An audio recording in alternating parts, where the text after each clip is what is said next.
রানাদার বিরিয়ানি। হ্যাঁ, প্রভু লিখলে সমস্যা, তো রানা দাদা সবার দাদা হিসেবেই থাকে। এটাও একটা সম্মানের। কেন হবে, কোথায় ছিল, কে প্রভু বানালো? হ্যাঁ, এই আর কি সমালোচনা।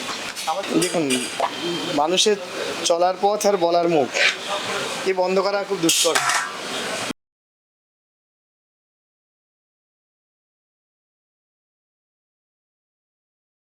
Guys, welcome back to my channel. তো আমার লোকেশন দেখে তো বুঝতেই পেরেছো আমি কোথায় এসেছি, সেই ফেমাস জগন্নাথ ভেজ বিরিয়ানিতে।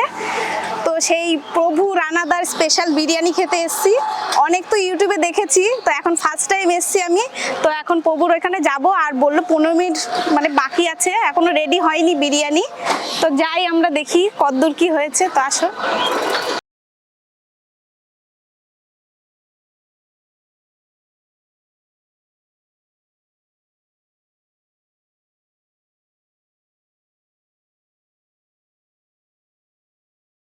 তো আমরা আজকে একটু বেশি তাড়াতাড়ি চলে এসেছি, এখনো বিরিয়ানি রেডি হয়নি, ফার্স্ট হাঁড়িটা এখন আসলো।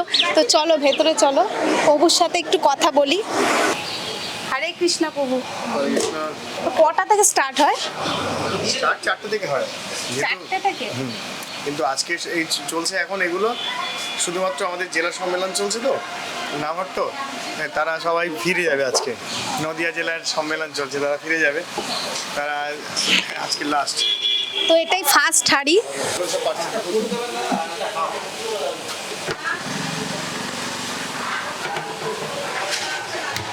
তো এটা কটা থেকে কটা অবধি হয়, মানে যখন দোকান ওপেন? বিকেল 4টে থেকে রাত 9টা। কিন্তু ভিডিও দেখেছিলাম 1টা থেকে নাকি। 1টা থেকে চালু করেছিলাম মাঝে, শরীর পারমিট দিচ্ছেন তো, আমার হঠাৎ করে অসুস্থ আছে। তো 4টে থেকে ওপেনিং হয় বিরিয়ানি। তো আজকে কোনো বিশেষ কারণে আজকে 1টা থেকে চালু হয়েছে।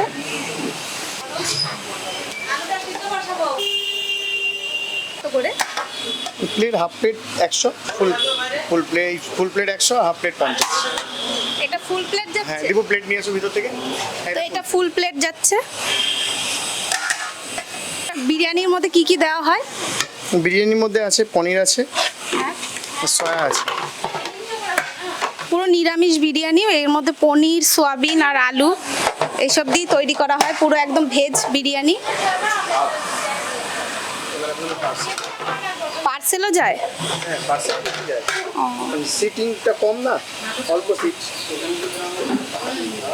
ওই জন্যে বেশি অংশ পার্সেল দেওয়া হয়। লঙ্কা স্যালাড সব আছে। মায়াপুরের এখানে এরকম বিরিয়ানি করার প্ল্যানটা কি করে আসলো তোমার মাথায়? একটু যদি শেয়ার করো আমাদের সাথে। প্রথম কথা, কর্ম তো করে খেতে হবে কিছু, না? হ্যাঁ, সেটা তো অবশ্যই, কিন্তু এরকম মায়াপুরের জায়গায় হঠাৎ বিরিয়ানি, তাও আবার ভেজ বিরিয়ানি, আইডিয়াটা কে দিয়েছিল প্রথমে, আপনি? হ্যাঁ, আমার ইচ্ছা ছিল। আমি এই ইচ্ছাটাকে আমার যারা খুব কাছের মানুষজন তাদের সঙ্গে বসে একটু আলোচনা করলাম যে এটা সম্ভব কিনা। কিন্তু খুব প্রথমে তো ভয় ভয় লাগছিল, যেহেতু মায়াপুরের মতো জায়গা, নিরামিষ খাওয়া লোকজন সবাই, কিন্তু এটা তো যতই নিরামিষ হোক, কিন্তু মানুষের এটা তো চিন্তা চেতনা তো আলাদা। হ্যাঁ, দেখবেন সোশ্যাল মিডিয়াতে অনেকেই কমেন্ট করে নিরামিষ বিরিয়ানি, হ্যাঁ, এটা সবার মুখেই শোনা যায়। কত কিছু হয় না। তো নিরামিষ মানুষ, দেখুন, মানুষের চলার পথ আর বলার মুখ এ বন্ধ করা খুব দুষ্কর। মানুষ তো অনেক কিছু বলবেই, তাই না? তাই বলে কি আমি চুপচাপ কর্ম না করে বসে থাকবো? সেটাই। হ্যাঁ, একজন কমেন্ট করেছে একটা প্রোফাইলে, দেখছিলাম একটা ব্লগারের প্রোফাইলে, যে সাধু মানুষ, এদিকে দেখো টাকা পয়সার লোভ দেখো। তার শ্বশুর বা বাবা মা কেউ কি আমার এসে খাইয়ে দেয়? হ্যাঁ, বা আমার বাড়িতে মন্দিরে যে উৎসবগুলো হয়, হ্যাঁ, কয়েক হাজার লোকজন খায়, তো সেই যে মানুষটা কমেন্ট করেছে 10 টাকা কোনো দিন ভিখিরিকে দিয়েছে কিনা তার ঠিক নেই। হ্যাঁ, তো মানুষকে সাহায্য করা তো পড়ে মরুক, এরা মানুষের পাশে থাকেও না, সমালোচনা করবে, সেসব দিকে আমি একদমই এখন আর কান দিই না। এখন শুধু আমার একটাই চিন্তাধারা, যে আমাকে ভালো রান্না করতে হবে, ভালো খাওয়াতে হবে, আর মানে বছরের শেষে যে রথযাত্রা উৎসবটা আরও বড় করা যায় কী করে, সেই চিন্তা আমার, আর কিছু না। তো প্রভুর সাথে কথা বলে খুব ভালো লাগলো, খুবই ভালো মনের মানুষ। তোমরা অবশ্যই এসো, তো খেয়ে দেখি কেমন বিরিয়ানি। তো ফার্স্ট টাইম এসছি, তো চলো। একটা কথা বারবার বলবো যে আমাদের দুটো একাদশী মাসে পড়ে, দুটো একাদশী আর দুটো সোমবার। যে সপ্তাহে একাদশী পড়বে না তারপরে সেই সপ্তাহে সোমবারটা বন্ধ থাকে, আর যে সপ্তাহে একাদশী পড়ে সেই সপ্তাহে সোমবারটা না, সেই সপ্তাহে শুধু একাদশীটা। এই মাত্র 4 দিন আমাদের ছুটি থাকে, দোকান বন্ধ থাকে। তো আর যদি আমি শারীরিকভাবে একটু অসুস্থ হয়ে পড়ি তাহলে তো কিছু করার নেই, তাহলে তো বন্ধ থাকবেই। এই জন্য সবাইকে বারবার অনেকে এসে ফিরে গেছে, কালকে যেমন প্রচুর লোক এসেছিলো। আমি প্রত্যেককে বলবো, আর সত্যি কথা বলতে কি দুপুরে বেলা বিরিয়ানি করলেও বেশি অংশে আমরা পার্সেল দিচ্ছি। কারণ একটাই, এই গরমে মানুষকে বসে খেতে দেওয়াটা খুব কষ্টদায়ক। আমার নিজের কাছে আমি খুব খুব খুব খুব খারাপ লাগে। যত হোক তারা পয়সা দিয়ে খেতে এসছে, এই গরমের মধ্যে নেই আমার এসি আর টিনে ভগবান যা আজকে রৌদ্র দিচ্ছে, তো বৃষ্টি না হলে তো আর আমার দোকানে এসি হবে না। তো সেই চেষ্টা করি, টিনের দোকানে তো এসি লাগানো আমার পক্ষে এখন সম্ভব না। এই মানুষ কষ্ট করে খেতে আসে, এটা আমার কাছে খুব কষ্টদায়ক, ভীষণ কষ্টের। হ্যাঁ, আমি নিজেও এই গরমে অসুস্থ হয়ে পড়েছি, তো সাধারণ মানুষ কী করে খাবে, ওই জন্যে চিন্তা করে দুপুরবেলাটা বন্ধ রেখেছিলাম। কিন্তু কি বলবো, এই দেখো অর্ডারই মাল তৈরি করে দিতে হচ্ছে। এনারা কত আশা নিয়ে এসছে যাবে। হ্যাঁ, ওই জন্যে চেষ্টা করছি তাড়াতাড়ি আরও স্টাফ বাড়িয়েছি। হ্যাঁ, নতুন একটা প্রজেক্ট আসছে রানা প্রভুর বিরিয়ানির দোকানে। আবার অনেকেই প্রভু নিয়ে সমালোচনা করে, কত সমালোচনা, তাই মানুষের কাজই হচ্ছে সমালোচনা করা। প্রভু কেন হবে, কোথায় ছিল, কে প্রভু বানালো। হ্যাঁ, এই আর কি সমালোচনা। আমাদের এখানে ভক্তদের থেকে শুরু নয়, যারা টোটো চালক, অটো চালক থেকে শুরু করে যত সাধারণ মানুষজন আছে, পুরুষ যারা, তাদেরকে সবাইকে প্রভু বলে। এমনকি মহামেডান লোকজন যারা এখানে গাড়ি চালায় তাদেরকেও ভক্তরা প্রভু আমরা এখানে যাব। তারাও সাধারণ মানুষকে, মুসলিম সম্প্রদায়ের মানুষ হয়েও তারা কিন্তু প্রভু বলে ডাকে। এটা রেসপেক্টেশন, এটা একটা রেসপেক্টেশন। এই দাদা, এই শোনে ভাই, এই ধরনের ল্যাঙ্গুয়েজ এখানে ইউজ চলে না। এখানে সবাইকে প্রভু মাতাজি সম্মানের সঙ্গে, কারণ চৈতন্য মহাপ্রভুর ধাম তো, এখানে উচ্ছৃঙ্খলভাবে খুব একটা জীবনযাপনের লোক কমই আসে। তা এখানকার অ্যাড্রেসটা একটু যদি বলে দেন।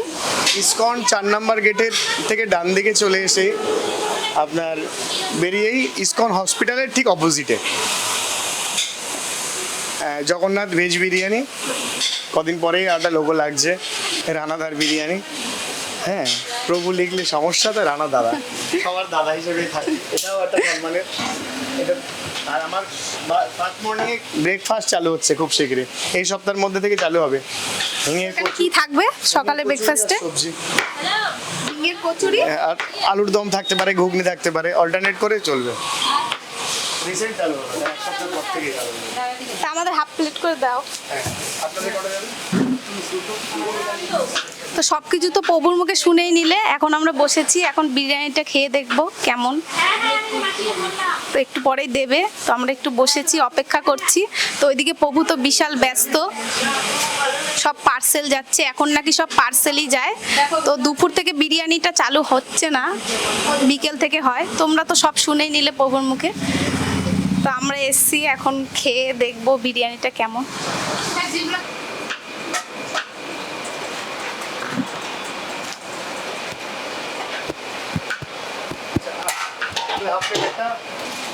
তো দেখো আমাদের সামনে চলে এসেছে সেই ফেমাস ভেজ বিরিয়ানি। তো হাফ প্লেটের কোয়ান্টিটি দেখো কতটা। তো একটা আলু দিয়েছে, এখানে পড়েছে 2টো পনির, আর দেখো সয়াবিন, আর দিয়েছে স্যালাডের মধ্যে শসা। তো নিরামিষ আর কি দেবে, তো খেয়ে দেখি কেমন।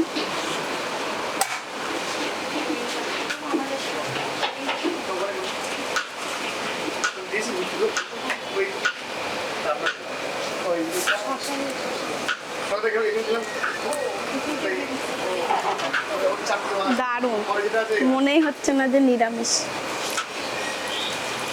নন ভেজ ভেজের মধ্যে কোনো পার্থক্য নেই। এতটাই ভালো।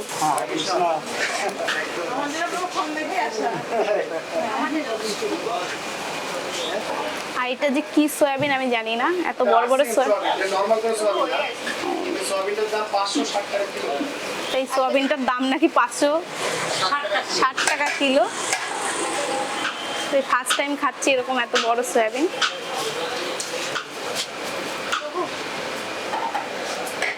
প্লেট নিয়েছি, ফুল প্লেট নিলে তো খেতে পারবো না, তো হাফ প্লেট নিয়েছি।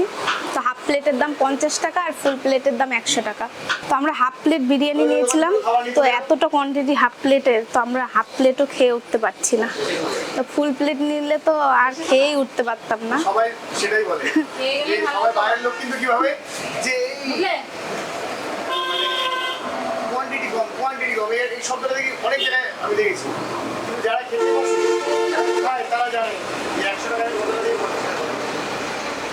তো 50 টাকায় পেট ভরে আবার খেয়েও উঠতে পারবে না, এতটা কোয়ান্টিটি থাকে 50 টাকায়। আমাদের খাওয়া দাওয়া কমপ্লিট হয়ে গেছে, এখন আমরা চলে যাবো বাড়িতে। তো এর জন্যই আসা হয়েছিল এই বিরিয়ানি খাওয়ার জন্য। তো ভেজ বিরিয়ানি এতটা যে ভালো হয় খেতে, তো না খেলে বুঝতেই পারতাম না। তো হরে কৃষ্ণ প্রভু। হরে কৃষ্ণ, ভালো থাকবেন হ্যাঁ। সবাই। তো এই প্রভুর দোকানে এসো তোমরা সবাই, খুবই ভালো মনের মানুষ। তো কথা বলে তো আমার খুব ভালোই লাগলো। তো ফার্স্ট টাইম যে আমরা এসে আলাপ করেছি এটা মনেই হচ্ছিল না। তো আসছি প্রভু। আমরা একটা পরিবার। হ্যাঁ হ্যাঁ, একদম। তো আসছি প্রভু। হরে কৃষ্ণ। তো চলো।